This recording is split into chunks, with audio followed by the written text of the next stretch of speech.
Hey, Omega. Yes, Yankum. So, Gunner has abandoned us this week to go down to New Orleans. And you know what the worst part is? What's that? It's not even Mardi Gras. So that means he's going down there, and it's a complete waste of time. Because there's not even going to be any of those neat, like, Mardi Gras masks.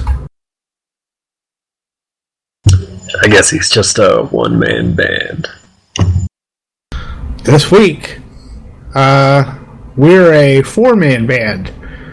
Kind of like the one-man plus three-man band that was on Raw last night.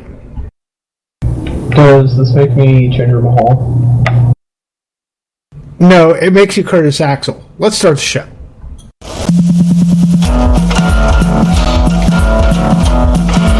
Well, there's no time for joking around. Just quiet down your chatter.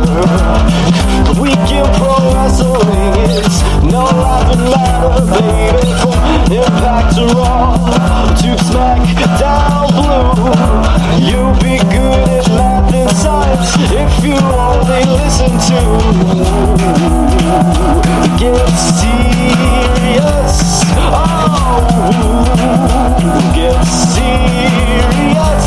Oh, Get Serious. Enough. Hello and welcome to Woo Get Serious number 190. We are just 9 more short episodes away from episode 200, which we will probably do something special for. But more on that when we get closer to it, because I'm lazy and won't plan until the last minute. Speaking of the last minute, with us as always is our esteemed leader, Omega BR. All you have to do is leave. You mean that thing that I'm glad Netjester did? Also joining us tonight is Vassar. Speaking of the last minute, I only caught Raw at the last minute, so last night, so I had no idea who was the new three-man band. So I just assumed Jinder, because Jinder. And once again, returning to the show, Save Dog. It's a four-man band, like us. It's like the Beatles. See, 4 is better than 3. Look at all the great bands in history. There were 4 people, not 3. It's just how it works. That's music.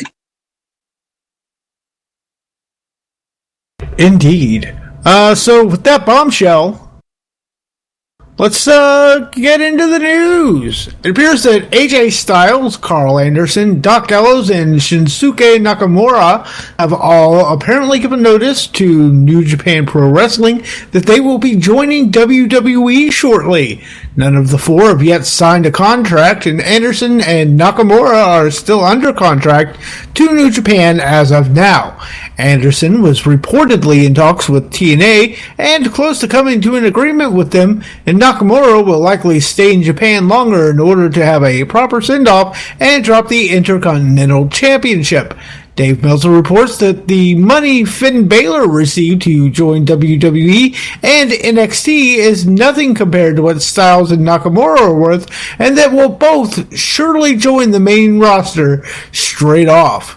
Yeah, I can't see them sending AJ Styles to NXT, although maybe. They would have to make AJ Styles like the top star in NXT quick if they want to keep his ego up. Frankly, it would almost be a compliment to have these guys put in NXT and actually showcased and allow them to kind of strut their stuff, then go to the main roster and, kind of. Well, it depends, really. I mean, I think we've kind of reached the point where they know what they have when they get people like Styles and even Nakamura, who's kind of a surprising choice when you think about it. I mean, he's a very charismatic talent and everything, and champion and all, but he's also outside of Japan and outside of New Japan, other than the occasional appearance for Ring of Honor, I mean, he doesn't really have a big presence in the sort of global wrestling continuum that people might know him from. Yeah. Although, like, these guys, like, if I saw them pop into the WWE, it'd be really, really cool if they swung around and did the house show circuit for a while instead of going on Raw. I would think there would have to be some sort of grace period where they both get used to the WWE style, because they're going to have to change some of their stuff up a little bit, not a lot, but some, for sure. Yeah, but just, that's why I said, like, parade them around on the house show circuit so they can get used to it. And then, after that, who knows? I just find it funny that AJ would go to the main roster, but Devitt wouldn't, and some of the other guys, like Kenta, wouldn't. Like, it's like they're almost the same age, but I can still understand. I mean, if you're going to sign AJ Styles, get him on TV as fast as possible. Yeah, he's AJ freaking Styles. He's been on every single TNA pay-per-view there has ever been. So, yeah. Honestly, I think that is kind of a big factor. The fact that a lot of fans probably would know AJ Styles just because he was such a big part of TNA for so long. I mean, and the fact that, he's really... in a sense, there's only so many people you can bring to NXT and kind of have them do the Kevin Owens route or the Samoa Joe route, and Samoa Joe, I mean, that's kind of an interesting name, too. Joe's not fully signed still, but Joe was a big part of TNA for a long time, too, and then he comes in and kind of does his thing. It's not quite the same because it seems like Styles is signing a full contract to be, a WWE roster member and kind of go that route. I think part of it is the idea that right now they're hurting for people. I mean, Rollins is hurt. Cena is still around, obviously, but, he's getting up there. He's got more obligations. He's co-hosting the Today Show, stuff like that. Reigns is still kind of floundering, most of the Slammy Awards were won by part-timers, so, I think they kind of want to fast-track some of these people.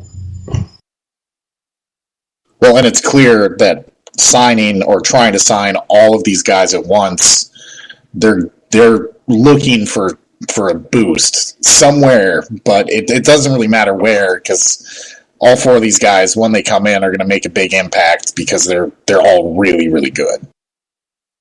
Well, I mean, I don't have high hopes for Nakamura because... Excuse me.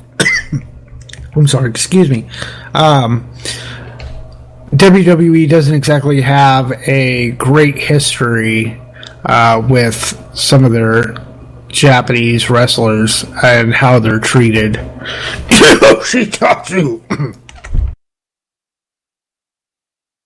Yeah, but you look at the way that Kenta/Hideo was treated before the injury. He was treated like a legit competitor, and there's, swag. He's the swag man for a reason. He's got a ton of charisma, a lot more than Hideo. I hate to say it, but it's true. So, and sometimes, just you take a guy like that with the look and the style of wrestling that he's going to bring to the WWE, it might just be different enough to catch on. And this is a much more, not only like a global audience, but an audience that understands kind of the world better, if that makes sense. Alright, moving right along, regarding NXT, and Finn Balor from the last news bit. Finn might have his body break down before he really shines on the main roster, given that he's already 34. That's the worry from the higher-ups. There's said to be no in-between for Bayley, who could become the female John Cena or completely fail. NFL star Rob Gronkowski is friends with Mojo Rawley and could buy the Buffalo brand launch of the new WWE and Tap Out branded gyms. Dana Brooke is out with an undisclosed injury, but there was a negative reaction to doing an obviously worked angle on breaking ground for it, given that the show is supposed to be a purely realistic look at their lives. Reality show stuff might not be real? What? Well, it is kind of disappointing because from everything I've seen, Breaking Ground really pushes that idea that, this is not a worked show, this is a shoot, this is them with their real name, well, maybe not real names, but with their real kind of ascent into NXT, speaking very candidly about what it takes to really ascend, get to that peak. And so for them to do an obvious work, it just kind of cheapens the whole thing. It really kind of, it's just drama for the sake of it. You could easily, it really defeats the purpose. I think everybody kind of knows that's watching the program kind of understands the dynamic. It's almost like they're still pretty afraid to fully admit the nature of wrestling, even though they literally have a show where people, are filmed out of character, planning matches, etc. Gotta keep kayfabe strong, guys. Yeah, kayfabe is totally still a thing that everyone accepts as real. I don't think Bayley is a absolute fail or complete success thing. I think that she could totally muddle along in the middle. All you have to do is, have WWE creative right for her, and that's exactly what will happen. Well, I don't see Bayley really falling flat on her face. She is probably one of the most... fantastic. She's fantastic. She's a really great in-ring worker. She has such a great following from the NXT fans. So if she ever gets moved up to Raw, even if her character falls flat on her face, she's still going to have a lot of support. I think they're a bit gun shy from what happened with Emma when she got first called up, and they see Bayley as kind of a similar character. The difference I see between those two, Bayley connects much, much, much better with the crowd than Emma ever has, or maybe ever will. Bayley connects super well with not only like the young kids and the girls, but the adult males who are a large part of the fan base too.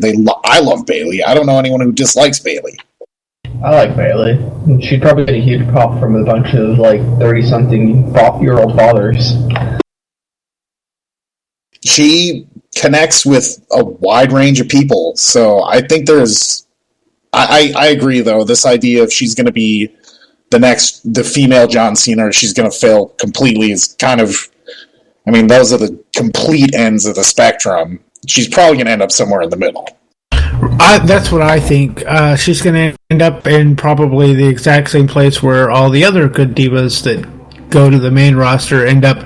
They aren't Bella, Flair,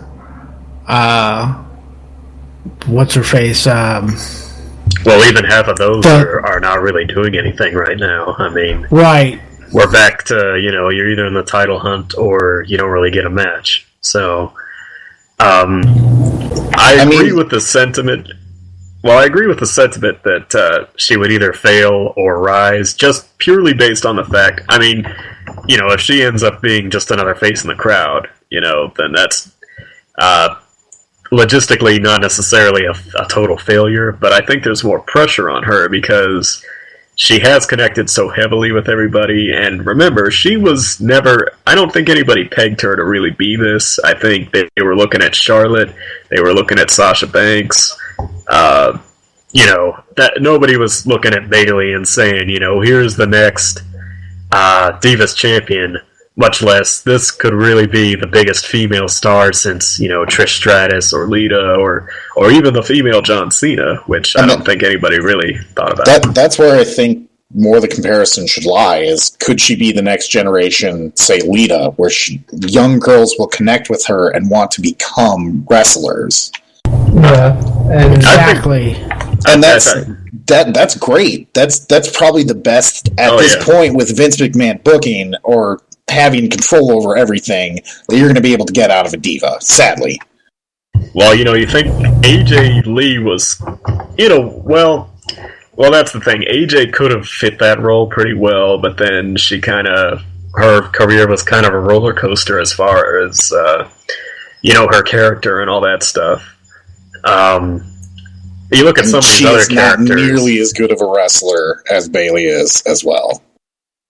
Well, and you look at some of these other characters. I mean, Charlotte isn't necessarily... I mean, Charlotte has the prestige, but is she really the one you want to say, people look up to? I mean, Sasha Banks, great heel character. Bella's obviously heels. In that sense, I think Bayley has the character of a... for example, Randy Orton, obviously a great face when he needs to be, but you don't necessarily look at Randy Orton and say, that's who the kids look up to, that's who, that role has always gone to John Cena, and not just because he's John Cena, but because that's kind of what his character dictates, and that, or even somebody like, Daniel Bryan, I guess, would be kind of an example, sure. Somebody who's very, I don't want to use the term kid-friendly because that's not really what I'm going for, but more or less that's, I don't know. I'm trying to articulate it here. Like, there's a difference between, for example, Trish Stratus or even Lita, who were, very respected and very, very over in their time, at least in their characters and their demeanor, and Bayley. And I'm not saying it's a bad thing at all. I'm saying, for example, compare Steve Austin and The Rock, both extremely popular, but different characters, different personalities, different ways of going about it, and both of them very different from John Cena. So I guess that's what I'm getting at. When Charlotte goes full heel, I want to see Bayley get pulled up and put Charlotte in her place and never let Charlotte back up ever again. And since we're all talking about Bayley, you guys all seem a little gloomy. Do you guys need a hug? Yes, I need a hug. I could use a hug. Yeah, but just a small one. Down lower. On that note, let's talk about Jonathan Coachman revealing that he considered taking HGH to help his ring performance, but decided against it due to his limited time and eventual. I promise I've been working on my reading out loud. Decided against it due to his limited time and eventual pursuit of ESPN. Mason Ryan is now the lead archer for Cirque du Soleil at the MGM Grand.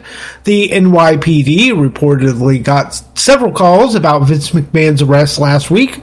Former writer Kevin Eck said that Triple H shot down the idea of Stephanie McMahon having a mud shot during her storyline arrest last year, fearing people would mistake it as real and it would damage her corporate image. Because kayfabe, for the second time tonight, is real. It's serious business.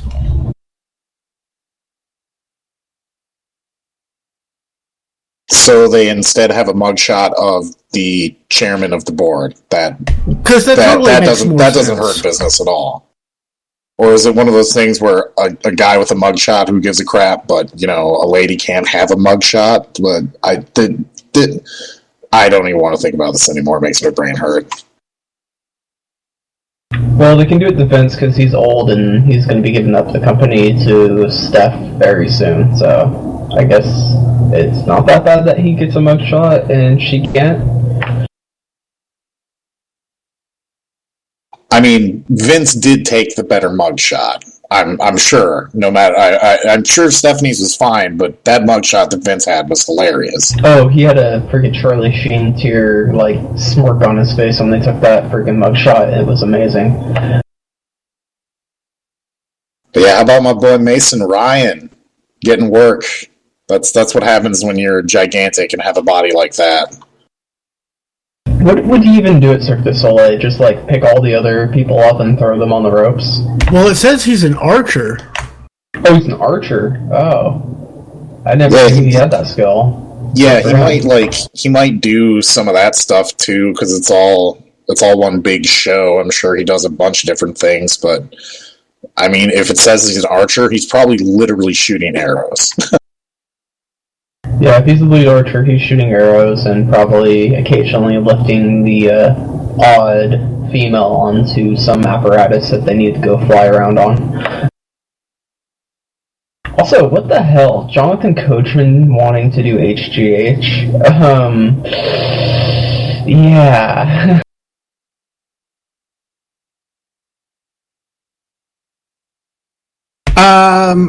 It wouldn't have done him much good. I mean, I know. But like, just I'm trying to picture it in my mind what he looks like now and what he would look like if he had done it, and I really don't see a difference. Why? Why would he want to? What's the point? Yeah, it's not like him getting real swole would have really like pushed his career like, you know, over the edge or anything. And it's not going to make him a better broadcaster. So it's one of those things. It sounds like bullshit to me. It really does.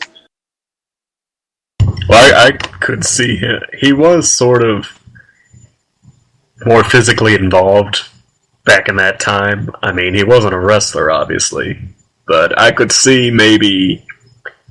I mean, there's a certain amount of pressure. I mean, if you're kind of in that role, and you know, there's a lot of look TV good. I mean, remember that was back in the time when Jim Ross kept getting pulled and kind of replaced, but then not really, because you know they thought the 10 seconds you saw him on screen on Raw, you know, he looked too old and too ugly, really, and same with Lawler for a while there. So, you know, I mean, I think HGH is kind of a weird one, but I could see kind of his point, if indeed he's kind of being straight with us.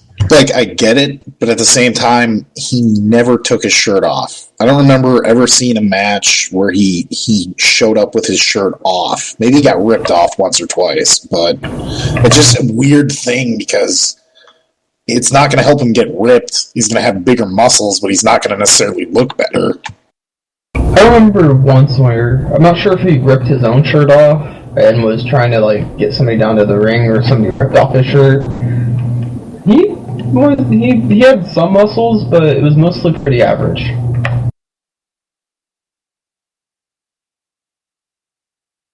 I mean, he's the commissioner. No one's expecting him to look like John friggin' Cena, you know. I would hope not. I would hope Vince and the crew were not that crazy still then, but who knows? No, Vince has always been crazy. So, yeah.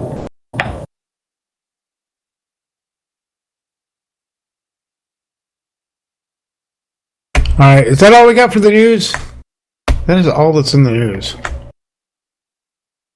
Slow week with New Year's and stuff. Yeah, let's get into the 15-minute time limit. I said let's get into the 15-minute time limit. There we go. That's much better. Alright, 15-minute time limit. Not a whole lot to talk about. So let's talk about what was announced on Raw last night, because only one of us watched Balls. Now the name has even escaped me. Wrestle Kingdom. Yes, that Wrestle Kingdom. I completely forgot about it. I'm gonna have to download it. I mean, find it and buy pay-per-view or something. Anyway, we're gonna Japan World, dude. It's well worth it. That. All right, so we're going to talk about the fact that apparently we're doing the 30-man WWE title match at Royal Rumble this year. I'm trying to remember when the first time that happened was, but it was Flair. It was when Flair won the title. Wait, is this the Rumble Yeah, where the person that wins the title? Yes. Yes. Oh, God damn it. But I don't think anyone went into that one as champion. Wasn't the belt vacated? That's why they had it in the Royal Rumble. I don't remember. I think it was 1992. But yeah, this would be only the second time. Yep, it was 92. This would only be the second time that the Rumble was not like... I guess it was... For a match at WrestleMania. Yeah, I mean, aside from like the really, really early days of it. But I'm okay with that, just because they're running out of people who are worthy of winning a Royal Rumble at this point. Okay, you were right. It was Flair. It was because the WWF title had been stripped from Hulk Hogan after some controversial switches between Hogan and Undertaker at Survivor Series and later the Tuesday in Texas pay-per-view event. I already have an idea that is never going to happen, but would be really cool to see. Let's have a 40-man Rumble instead of 30-man. Throw a few NXT stars in there. Have a couple of them get near to the end, and make it teased like an NXT person's going to win the WWE Championship. But that makes too much sense. Well, I don't know. Having that many people in, last time they did that, it wasn't very good. Well, it just didn't seem scripted very well last time we had the 40-man Rumble, but they could do it well. It was a complete clusterfuck. Well, I mean, they could do a lot of things well, but they don't. Here's the question that I really have about all this is, what the fuck else is going to be on the card? You're going to have, like, an IC title match and a tag title match, and the Divas match. That's it. What else is going to be on the card? I can't think of anything else that would... You might as well have a 40, 50-man Rumble if the whole thing is, hey, we're going to screw you out of the title reigns. Well, I mean, you're obviously going to blow off... Wait, what feuds are going on right now? Well, they could have John Cena and Alberto Del Rio go at it again on pay-per-view. No, they're probably going to be in the Rumble. I would guess they'll both in the Rumble. And there will probably be US and IC title matches as well. So those guys will be doing double duty. Then you got, God, I can't even think of what feuds are going on right now. It'd be like the tag title match between Lucha Dragons and New Day. And then a Divas title match between whoever the fuck, who cares.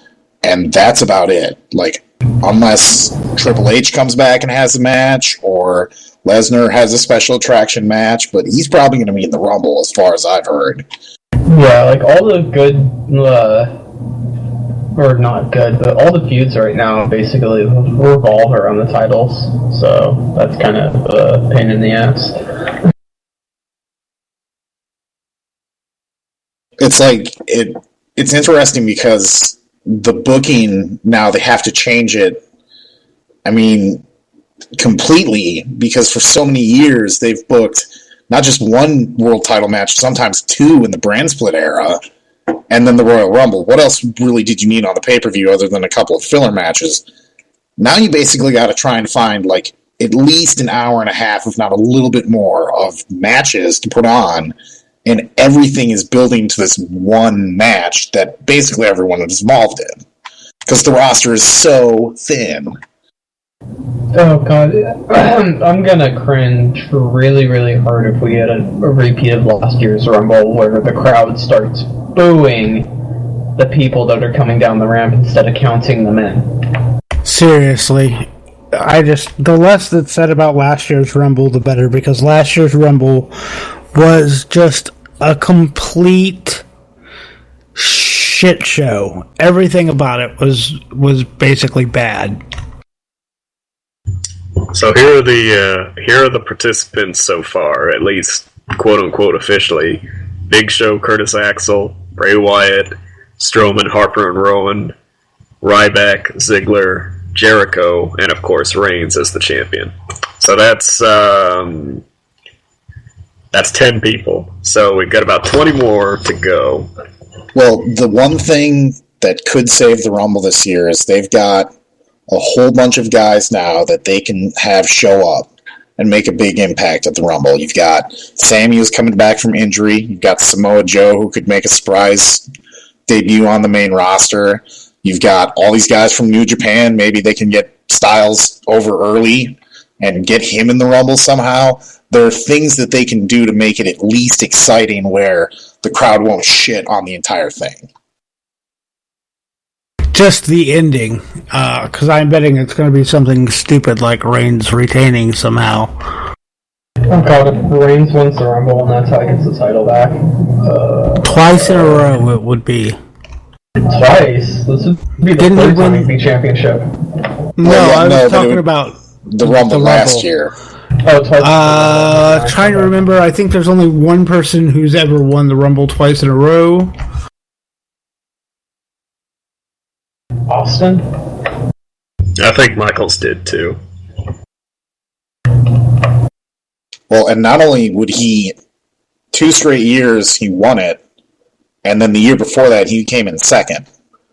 Well, actually... And eliminated 12 people, didn't he? So he would go down as, like, automatically one of the best Royal Rumble competitors of all time. But then again, Kane's eliminated more than anyone.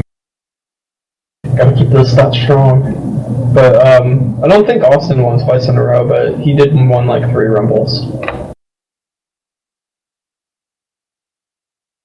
I don't have my, Rumble thing up right now, telling me when they all were and who won all of them.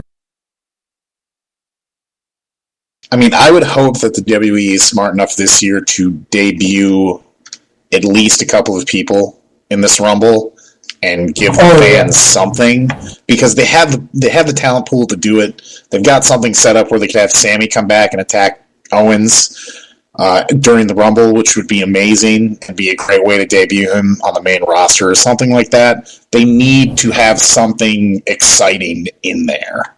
Harkening back to the news bit for a split second, it'd be cool to see, if they're not too afraid of him hurting himself, see Finn Balor come down running into the ring and be a participant in the Rumble. But will he come out as the monster or as Finn?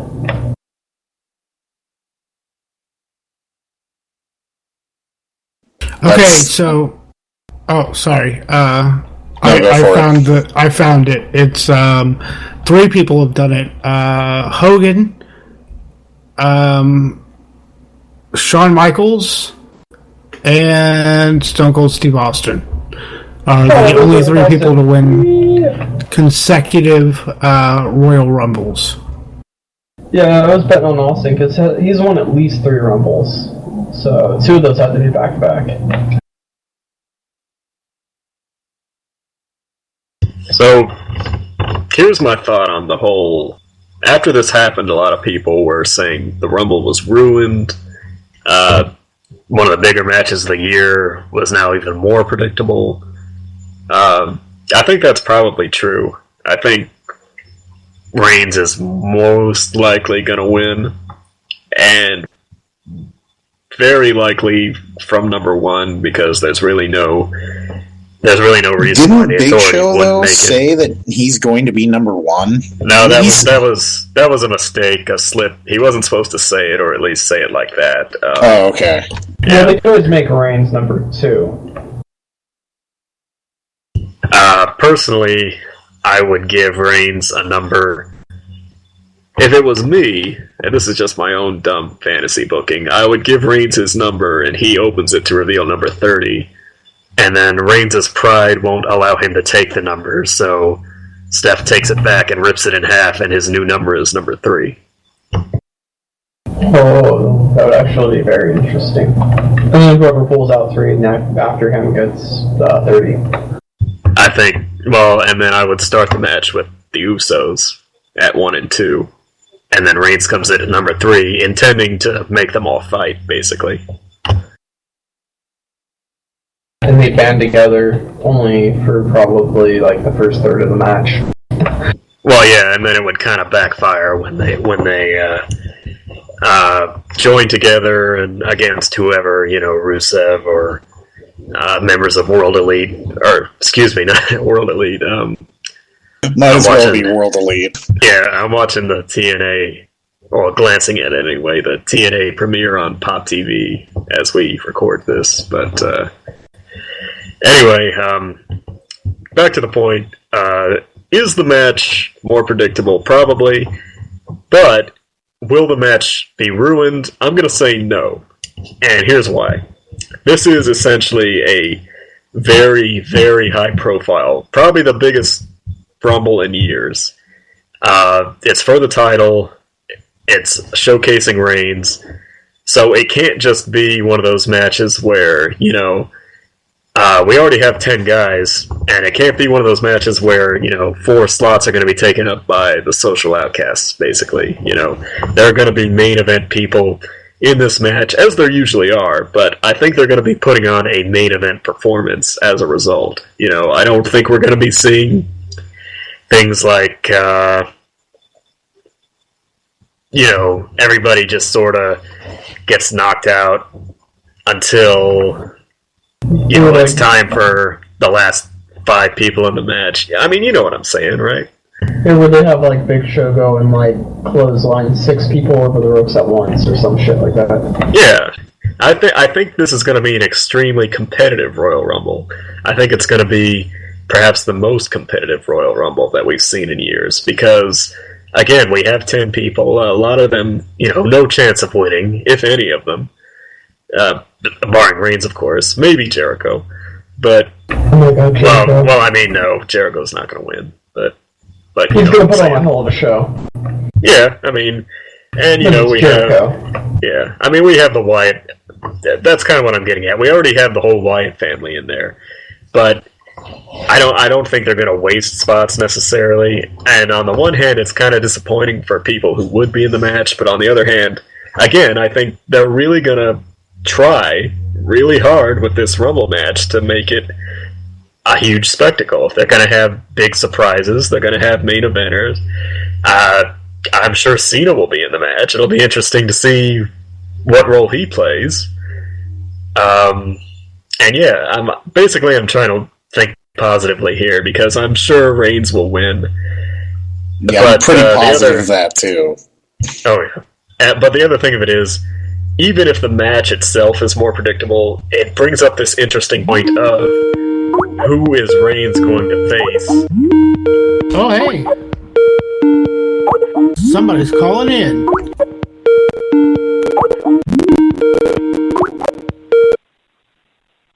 Hello, caller. So I think we're on the air, right? And so I'm stuck in a hotel room out of town on my vacation, and I just had to call in because I had to tell you guys that apparently 2006 is the year of Brown. Because, I'm watching the live TNA debut instead of actually being on the show. He just said 2006 is going to be his year. That was fucking hilarious. I'm watching it too, but it's on mute. So thank you very much for calling in with that tidbit. I just thought you guys would like to hear that one. So I expect that on Botchmania this week. You guys have a good show. I'll talk to you all later. Bye. Have a good Bye-bye. We got a caller. That's pretty good. That's pretty good. Yay! Because we all know who that caller was. And it was right at the end of the 15-minute time limit, so I'm hungry. You hungry? I've had some chips, but I could get some ice cream.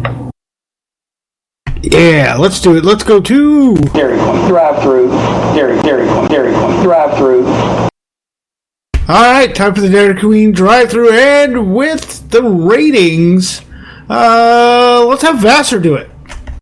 Well, this week in the ratings, TNA Impact, the second recap show drew 136,000 viewers, up 23% from the 111,000 the week previous. next week is the first show to include new content. And for SmackDown, it drew 1.658 million viewers, down 27% from the Super SmackDown at 2.64 million viewers. And Raw is unavailable for its ratings yet again. Alright, and now with the happy birthdays, it's me with the happy birthdays. Happy birthday on the 6th to Ludwig Porga, Jacqueline, and Mr. Anderson.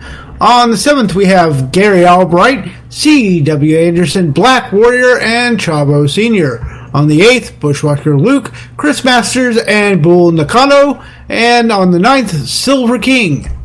On the 10th, we have Buff Bagwell, Negro Casas, Brian Christopher, Colonel De Beers, El Puma, Jerry Estrada, Donovan Morgan, and finally on the 11th, Gory Guerrero. And that's it for the birthdays, and now it's time for This Week in Wrestling History with Mega BR. Yes, This Week in Wrestling History, circa 1957, where Stan Mikhaltwich and Ted Stefaniak defeat Frenchie Champagne and John DePaulo for the Madison Wrestling Club Tag Team title in Winnipeg, Manitoba. Jump to 1977, where Dutch Mantel and David Schultz defeat Danny Littlebear and Chief Thundercloud for the Mid-America version of the NWA Southern Tag Team titles in Memphis, Tennessee. And in 2007, the first January 4th Tokyo Dome show, branded Wrestle Kingdom, was held, featuring co-promotion between New Japan and All Japan Pro Wrestling. Hiroshi Tanahashi defeated Taiokeya to retain the IWGP Heavyweight Championship, and Keiji Muto and Masahiro Chono defeated Hiroshi Tenzan and Satoshi Kojima in the main event. And that was This Week in Wrestling History. The humble beginnings. Yes. And now it's time for the Happy Trails. Happy Trails. Let's have Doc do it. Arf, arf. Terrible. Happy Trails to Magnus and Mickey James. They have started a little family, and they got married on New Year's Eve. They have, I think, 1 or 2 kids already, so that's quite the happy little household there. Congrats to them. And happy trails to Hernandez. And this is some classic TNA shit. Who revealed nobody bothered telling him when TNA let him go in 2014. He got fired and no one told him. No one at all. Except for the company unfollowed him on Twitter. That's how he figured out. Which is just some classic TNA bullshit if I've ever heard it. Speaking That's of the best thing ever. James Storm was on Twitter accosting people who said there were rumors he was headed to the Impact premiere on Pop, saying he couldn't be on a plane while he was working out at the gym, and, basically the typical, people know me better than I know myself, etc., etc. Well, he just showed up, so.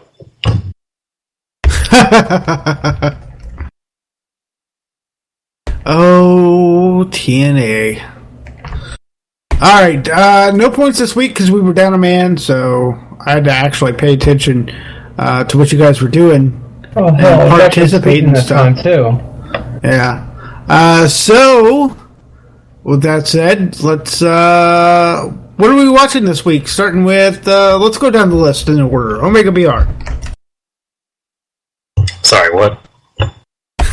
What do we watch this week, Omega?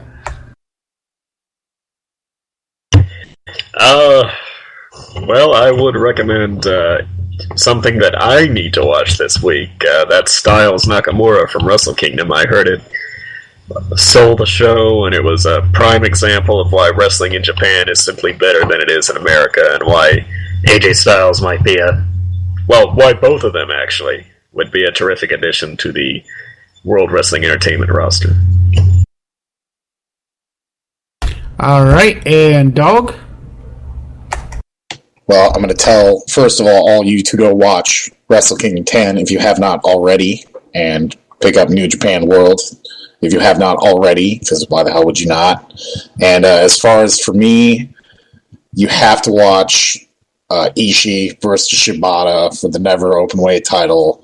That match was so brutal, but so much fun. I love that match. That's my favorite match of the show.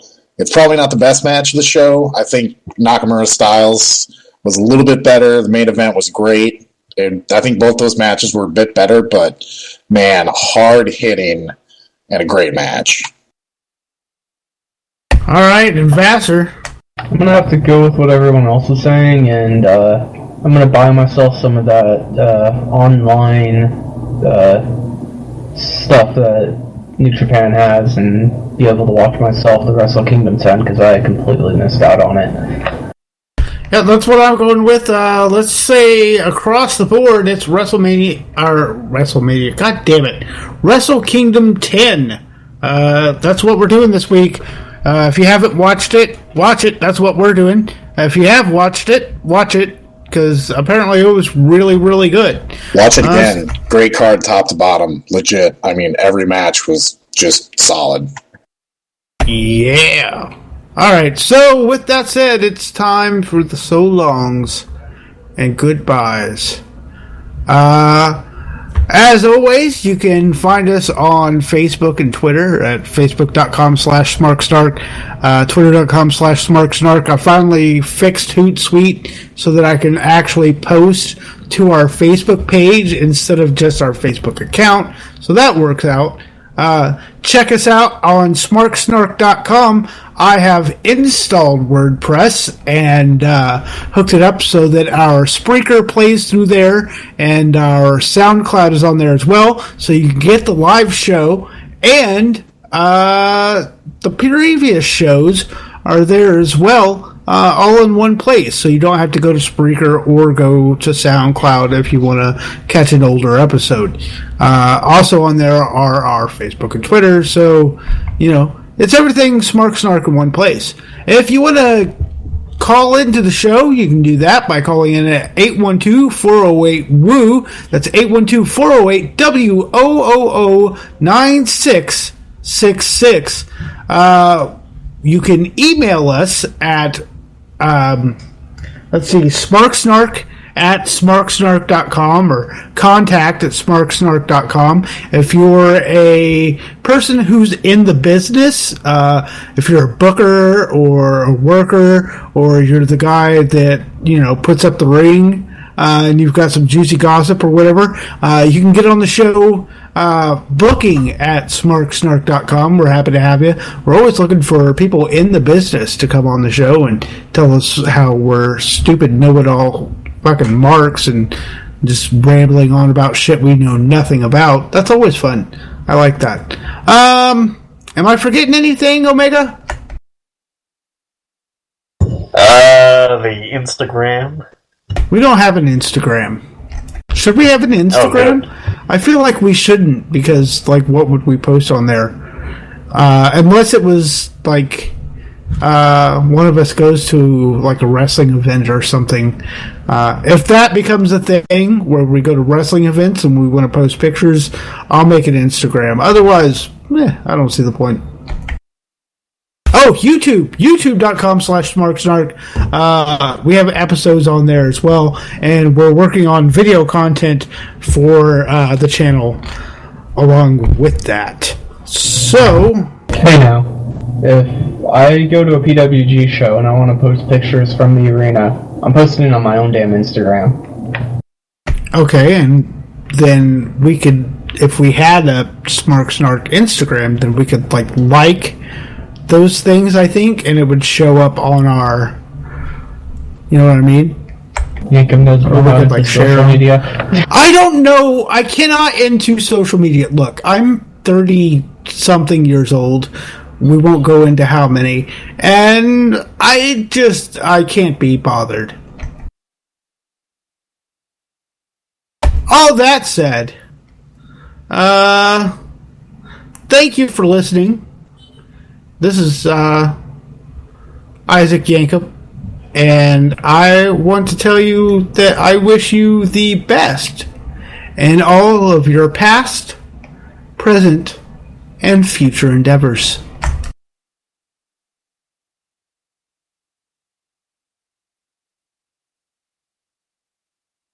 And good night, Bath.